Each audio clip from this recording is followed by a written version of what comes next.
Hello everyone. आज का हमारा टॉपिक है नर्वस सिस्टम या तंत्रिका तंत्र।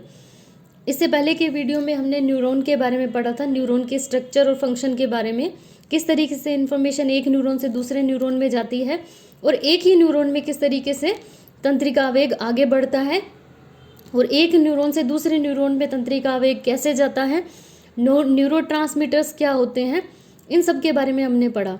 और इससे पहले हमने जब न्यूरॉन पढ़ा था तो हमने ये बात करी थी कि न्यूरॉन जो है वो नर्वस सिस्टम की सबसे छोटी इकाई है। कहने का मतलब कई सारे न्यूरॉन आपस में मिलकर एक तंत्रिका बनाते हैं और बहुत सारी तंत्रिकाएं आपस में मिलकर एक तंत्र या सिस्टम बनाते हैं, जिससे हमारे सभी तरीके के व्यवहार जो हैं वो संपन्न होते हैं। तो हम यहाँ पर नर्वस सिस्टम क्यों पढ़ रहे हैं? क्योंकि हम साइकोलॉजी में किसकी स्टडी करते हैं? बिहेवियर और मेंटल प्रोसेसेस की।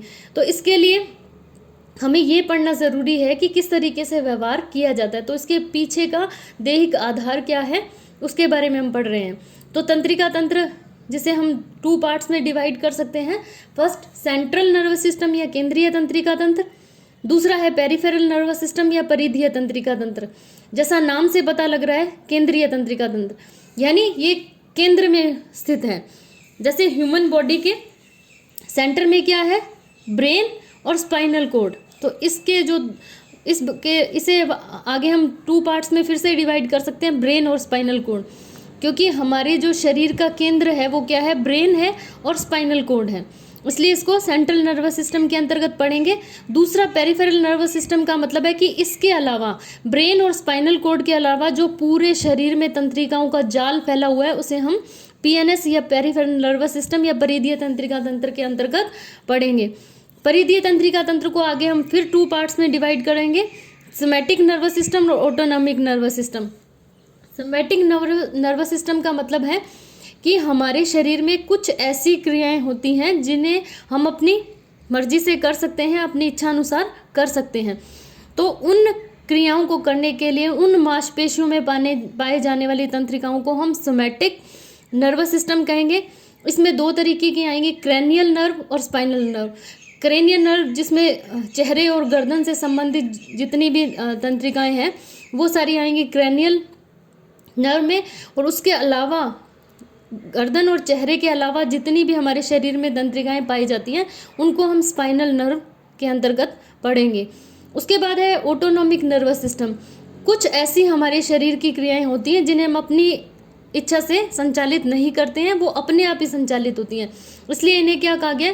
इनमें पाए जाने वाले तंत्रिकाओं को क्या कहा जाएगा? Autonomic nervous system. की वो ऑटोमेटिक चलती हैं, अपने आप होती हैं। जैसे किडनी अपने आप काम करती है, एंडोक्राइन सिस्टम, ग्लैंड्स, ये सब अपने आप काम करता है। तो इसमें पाए जाने वाले जो तंत्रिकाएं हैं उनको हम ऑटोनॉमिक नर्वस सिस्टम के अंतर्गत पढ़ेंगे। ऑटोनॉमिक नर्वस सिस्टम को फिर हम 2 पार्ट्स में डिवाइड कर सकते हैं, सिंपैथेटिक नर्वस सिस्टम और पैरासिम्पैथेटिक नर्वस सिस्टम।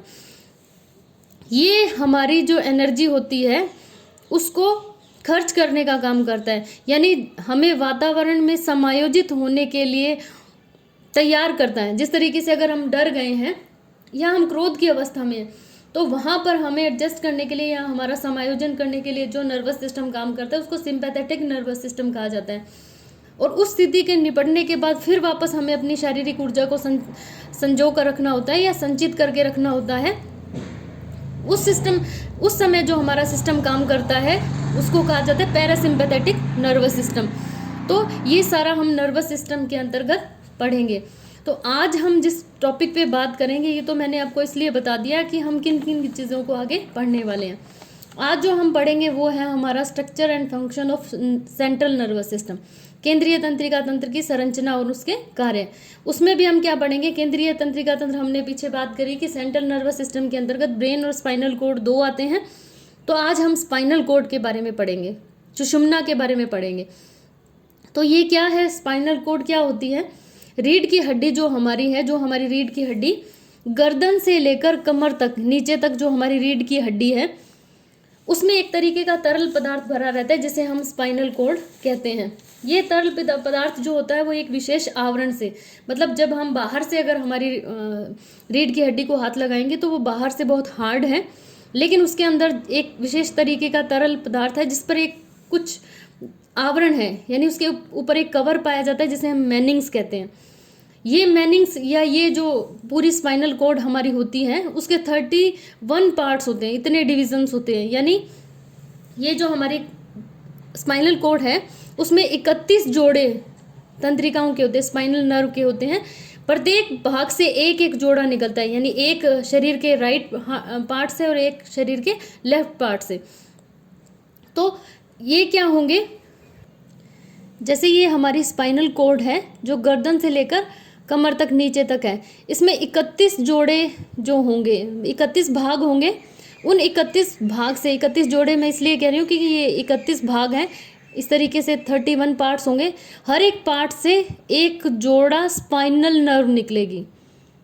जो क्या होगा, इस तरफ की जो स्पाइनल नर्व है या मेरुदंडीय तंत्रिका है वो इस भाग से, यानी हमारे जो शरीर का राइट पार्ट है वहाँ से तंत्रिका आवेग को लेकर आएगी, और इस तरफ की जो तंत्रिका होगी वो लेफ्ट पार्ट से तंत्रिका आवेग को लेकर आएंगी।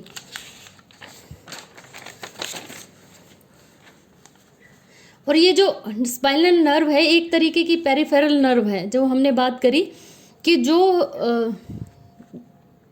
ब्रेन और स्पाइनल कॉर्ड के अलावा जो हमारे शरीर का हिस्सा है उसके अंतर्गत आएंगी। ये पेरिफेरल परिधीय तंत्रिका है, जो मस्तिष्क और सुषुम्ना के अलावा जो तंत्रिकाएं पाई जाती हैं इसको मेरुदंडीय परिधीय तंत्रिका इसलिए कहा गया है क्योंकि ये सेंटर में नहीं होकर साइड में, मतलब इधर से भी शरीर के दाएं हिस्से से भी और बाएं हिस्से से भी तंत्रिका आवेग को लेकर आ रही है सुषुम्ना में, और फिर सुषुम्ना से या स्पाइनल कॉर्ड से इंफॉर्मेशन ब्रेन तक पहुंचेगी, और ब्रेन से वापस फिर जिस अंग तक जिस तरीके का हमें व्यवहार करना है उस अंग तक तंत्रिका आवेग पहुंचती है। तो इस तरीके से व्यवहार किया जाता है। सुषुम्ना में प्रवेश करने से पहले स्पाइनल नर्व 2 भाग में बंट जाती है, यानी यहाँ पर ये 31 जोड़े हैं, इनमें से हर एक 31 भाग हैं, इनमें से हर एक भाग में से एक जोड़ा स्पाइनल नर्व निकलेगी। ये जो स्पाइनल नर्व है ये सुषुम्ना में या स्पाइनल कॉर्ड में प्रवेश करने से पहले 2 भागों में बंट जाती है। इस तरीके से, जैसे मान लीजिए ये आपका ब्रेन है, ये आपका स्पाइनल कॉर्ड है, और इस तरफ से आपकी क्या है स्पाइनल नर्व आ रही है, ये स्पाइनल कॉर्ड में प्रवेश करने से पहले 2 भागों में बंट जाती है। ठीक है, तो पीछे से प्रवेश करने वाले मेरुदंडीय या स्पाइनल नर्व के भाग को डोर्सल रूट कहा जाता है, यानी पीछे का जो ये भाग होगा इसको डोर्सल रूट और इसको वेंट्रल रूट कहा जाता है। डोर्सल रूट की पहचान ये होती है कि यहाँ से थोड़ा सा फूला हुआ होता है। आगे मैंने इसका स्ट्रक्चर बनाया है या इसका डायग्राम बनाया है, उसको देखने से आपको क्लियर हो जाएगा। डोर्सल रूट की ये पहचान होती है कि ये थोड़ा सा फूला हुआ होता है, यानी जब स्पाइनल कॉर्ड में प्रवेश करता है उससे पहले थोड़ा फूला हुआ सा दिखाई देता है।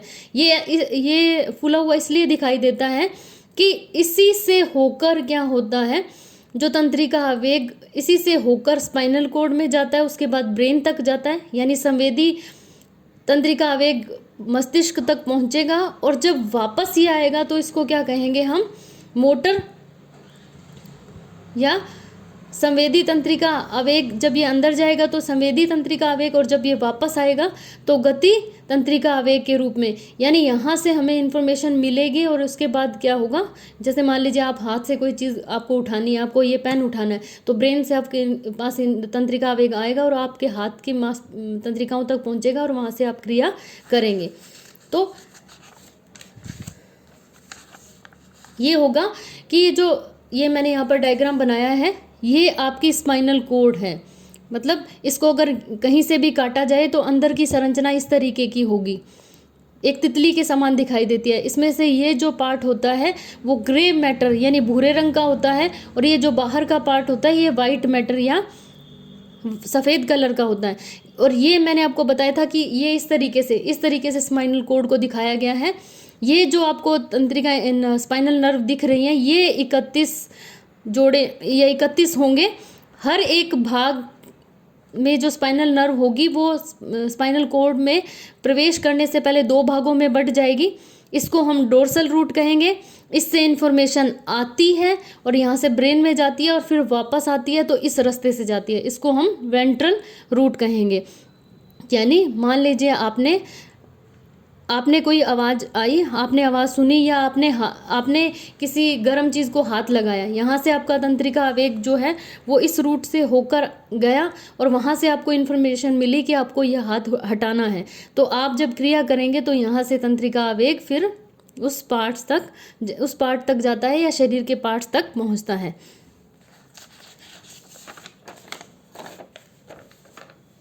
उसके बाद ये है कि ये जो मैंने यहाँ पर आपको कलरफुल डायग्राम दिखाया है, जहाँ से आपको ज़्यादा क्लियर होगा, ये जो पार्ट होगा वो आपका ग्रे मैटर है और ये वाइट मैटर है। वाइट मैटर की पहचान ये होती है कि यहाँ से जो तंत्रिकाएं हैं वो नीचे स्पाइनल कॉर्ड से ब्रेन तक जाती हैं और ब्रेन से स्पाइनल कॉर्ड तक आती हैं। तो जो यहाँ से ऊपर जा रही हैं वो इन्फॉर्मेशन को या तंत्रिका आवेग को लेकर जा रही है ब्रेन तक, और वहाँ से जो आ रही है वो वापस तंत्रिका आवेग को वापस लेकर आ रही है। तो इसकी ये पहचान होती है कि यहाँ पर जो तंत्रिकाओं का जाल रहता है वो ऊपर, नीचे से ऊपर की तरफ और ऊपर से नीचे की तरफ आता है, और बीच का ये जो भाग है ये ग्रे मैटर कहलाता है। ये डोर्सल रूट है और ये वेंट्रल रूट है।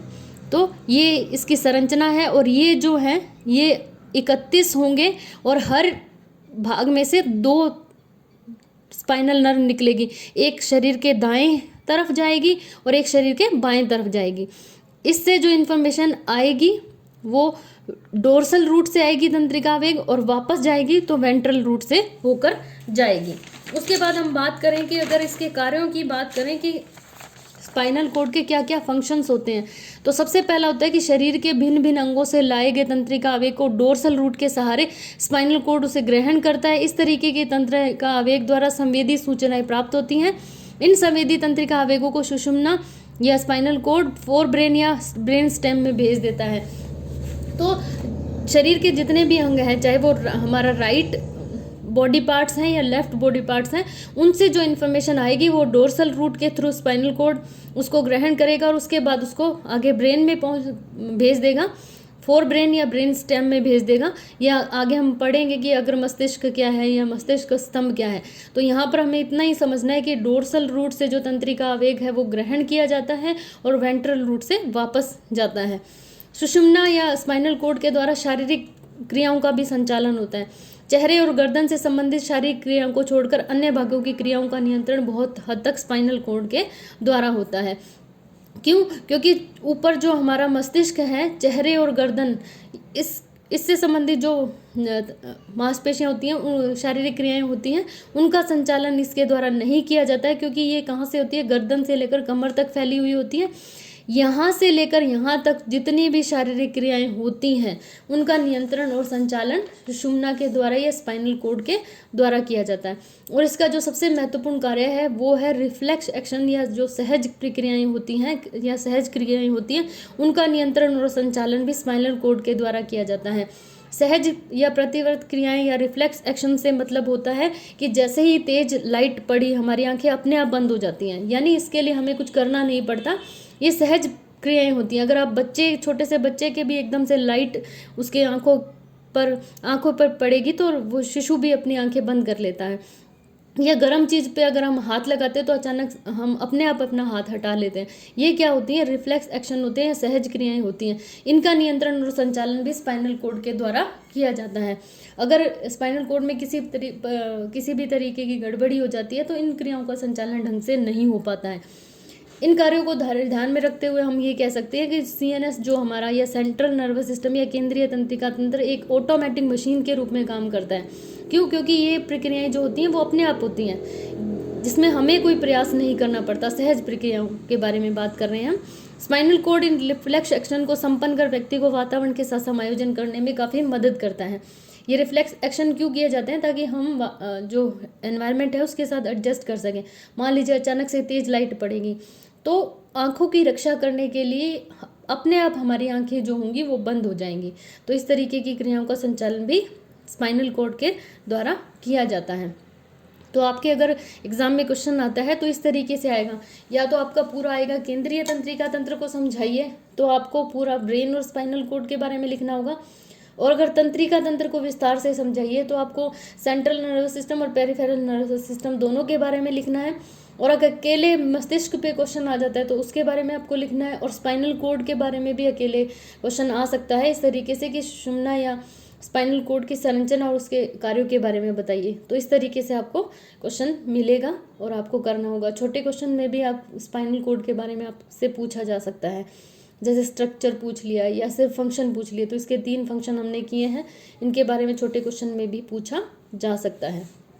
तो अगर आपको नहीं समझ में आए तो मैं इसका वापस से वीडियो डाल दूंगी, थोड़ा और आसान तरीके से आसानी से इसको समझा कर और फिर डाल दूंगी। अगर आपको ये समझ में आ जाता है तो बहुत बहुत अच्छी बात है। Thank you.